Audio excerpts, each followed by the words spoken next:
હવે ગુજરાતમાં સ્થાનિક રાજકારણની કરીએ તો રૂપાલા વિરુદ્ધનું આંદોલન બે ભાગમાં વહેંચાયું ક્ષત્રિય સમાજ। જી હા, કંઈક આવી જ સ્થિતિનું હાલ ગુજરાતમાં થઈ ગયું છે નિર્માણ। એક તરફ અમદાવાદમાં સંકલન સમિતિની બેઠકમાં રાજ્યભરના કમલમ ખાતે આવેદનપત્ર આપીને વિરોધ કરવાનો નિર્ણય ક્ષત્રિયોએ લીધો છે, જ્યારે બીજી તરફ અખિલ ભારતીય કાઠી સમાજે ભાજપ અને પીએમ મોદીને ખુલ્લું સમર્થન જાહેર કર્યું છે। એક તરફ રાજ્યભરમાં રૂપાલાના વિરોધની આગ સાથે આક્રોશ જોવા મળ્યો, જ્યારે બીજી તરફ કાઠી સમાજે રૂપાલાને માફી આપીને ભાજપના ઉમેદવારોને સમર્થન આપ્યું। એકબીજાથી તદ્દન વિરોધાભાસી આ દ્રશ્યો ઘણું બધું કહી જાય છે। એક તરફ ખુલીને વિરોધ, જ્યારે બીજી તરફ ખુલ્લું સમર્થન। ત્યારે અહીં સવાલ એ થાય કે શું ક્ષત્રિયોનું આંદોલન હવે સમેટાઈ જશે?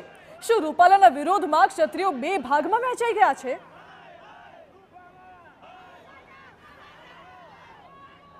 ક્ષત્રિય સમાજ અન્ય સમાજોને સાથે લઈ અને તાલુકા જિલ્લા કક્ષાએ નગર કક્ષાએ જે પણ કમલમ કાર્યાલયો છે ત્યાં આગળ ખૂબ શાંતિપૂર્વક સંયમથી ત્યાં જે હોદ્દેદારો ઉપસ્થિત હોય એ અમને આવેદનપત્ર આપશે।